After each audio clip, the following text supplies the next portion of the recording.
What's up everybody, my name is Ghostrage and I'm going to be breaking down why Drake picked the different beats that he picked out on Iceman. So it's no secret that Iceman is one of the most anticipated rap albums of the last couple of years, and besides just dropping Iceman as a standalone project, he also dropped two completely other albums the exact same night. And I wanted to do my best because I knew I was going to have a lot to go through, and I wanted to play a beat that I felt like Drake would have rapped on if he was picking beats for Iceman, and I'm going to explain the different characteristics that he gravitated towards when he was picking these kinds of beats and how the beat I made exemplifies all of them. So I'm going to play the first part of the beat and then I'm going to play the second part after. But for the first part, this is what we got.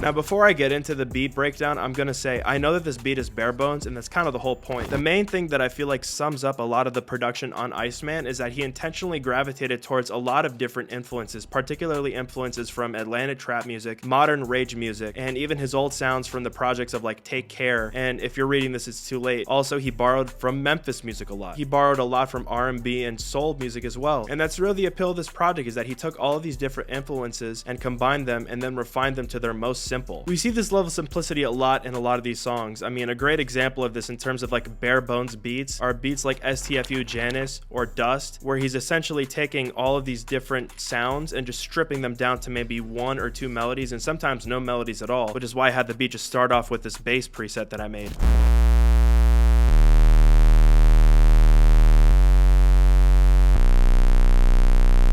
As I said a little bit earlier, he borrowed a lot from Memphis drums as well, and I feel like that also makes up a lot of this project's sound, is the density of these sounds, right? Because the project is so simple in terms of its production, what would typically be accomplished by layering different sounds among each other is accomplished by picking just one sound, right? You're picking one sound and making it sound extremely good, and as a result, the drums are very, very simple. I mean, there's literally just a hi-hat and a snare and an open hat and another snare and a kick, and when you listen to the drums by themselves, it's literally just this.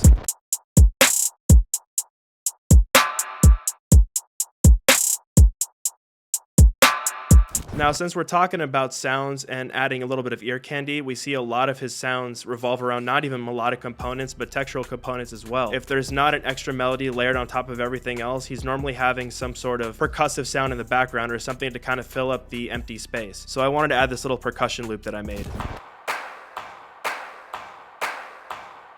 I just thought it sounded really cool when layered with everything else. And another component that I noticed is that he really gravitated towards warmth and thickness on the melodies, right? I mean, think about it. If you're only using one sound for a melody, it has to be able to take up all of the auditory frequencies on a spectrum, or else it's gonna sound really, really tinny or really, really light, or simply just take up too much low end. So I tried my best to use analog synthesizers in order to create just like one really good sound. And this is the melody that I came up with.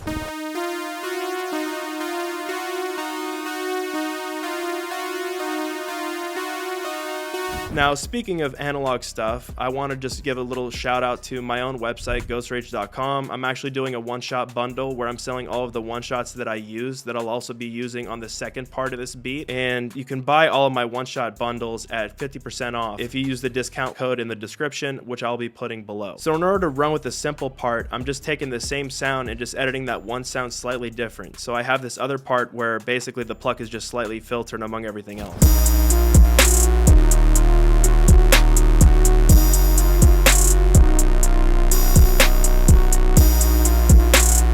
The only way I did that, I just went to the pre-computed effects and I turned the pluck into an audio file and then went over here and just messed with the cutoff range. We notice a lot in Iceman, particularly where there are different transitions before the beats change into a completely different beat, and because of just trying to keep that same lane of keeping things super duper hard hitting and just very, very simple, all I did was just record another pad and actually remove, because sometimes people try to do more with less. This project's entire production components are made up of just less is more. So all I did was just record another pad.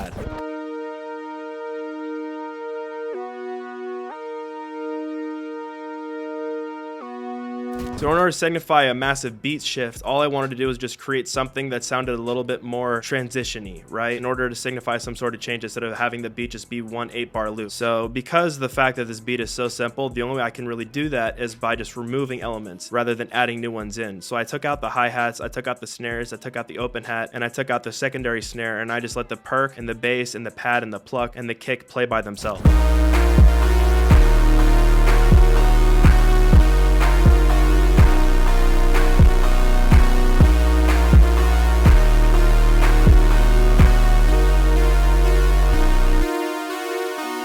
Now we're going to get to the second part of this beat. Now keep in mind, I'm trying to borrow from all these different elements and all these different genres, right? And the best way to do that is by what he did, which is creating these 2-part songs, right? Where it's one beat and then it switches to a completely different beat. From when I listened to Iceman, one of the first things that stood out to me was that a lot of the projects had complete beat switches. Like the majority of the songs on this project would switch from one beat to another in order to kind of create more emphasis and diversity, right? So we have these different songs where it's going from soulful to ratchet, or it's going from ratchet to soulful, or even on like trap tracks like Ran to Atlanta from Future and Drake and Molly Santana, we see him transition from like this rage-esque trap beat that's super duper simple to a more OG Atlanta sounding trap beat that has a lot of brass and a lot of triplet kicks and a lot of snare rolls and stuff, and borrowing from all these different influences and changing the energy completely. So right after here, I'm gonna play the transition into the second beat, and then I'm gonna break down the second beat, and I'm just gonna play this part so that it makes more sense in context.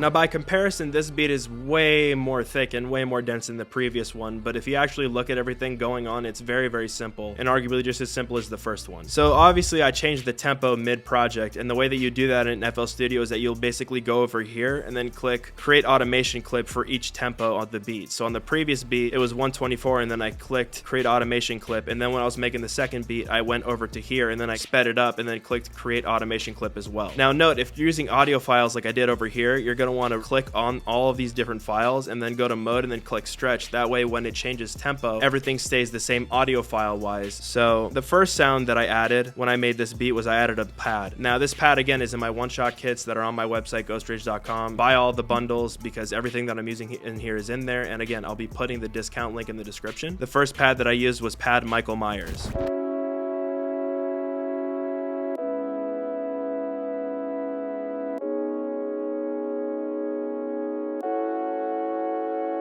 In a lot of soul music, and particularly in a lot of the songs that Drake uses in terms of like his more soulful ambient beats, especially on Take Care and especially on If You're Reading This Is Too Late, he borrows the 4-bar chord progression thing very, very heavily. And we even hear that on like recent songs of his in the pre-Iceman like Certified Lover Boy era, and even in For All the Dogs. It's like a very common trait in all of his music when he was making kind of that muddy but still very, very pretty and ambient like soulful kind of vibe, right? So I tried my best to come up with like a really cool progression, and then I layered it with a second pad.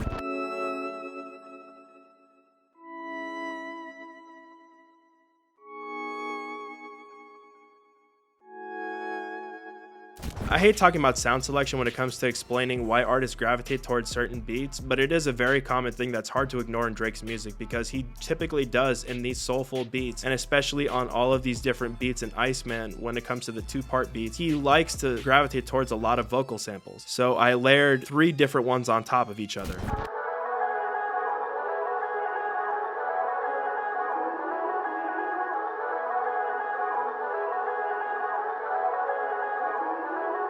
If you guys want to have a vocal pack from me of just me singing and putting out vocal loops that you guys can put in your own samples and beats, let me know and I'll be working on that as soon as you guys tell me. The second sound that I added was a bass, and this is another bass out of my one-shot kits.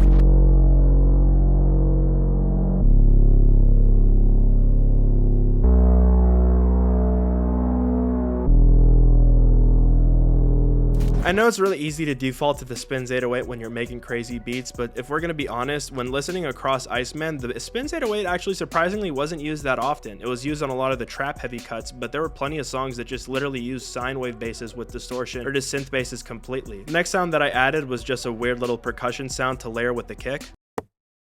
It sounds kind of weird by itself, but in context with the rest of the beat it makes sense. After that, I added a rim shot.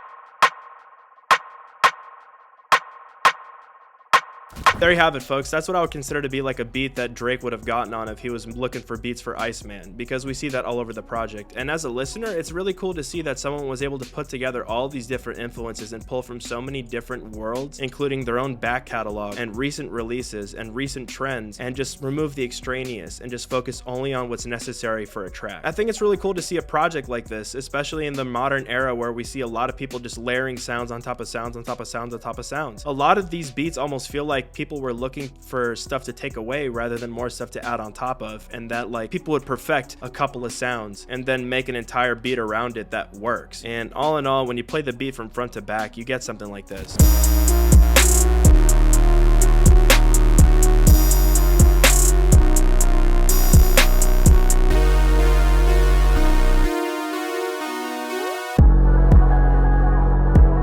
Play the remainder of the final beat, and thank you so much for watching. If you guys have any other artists you want me to cover, please feel free to let me know in the comments, and I'll see you guys soon. Let's get it.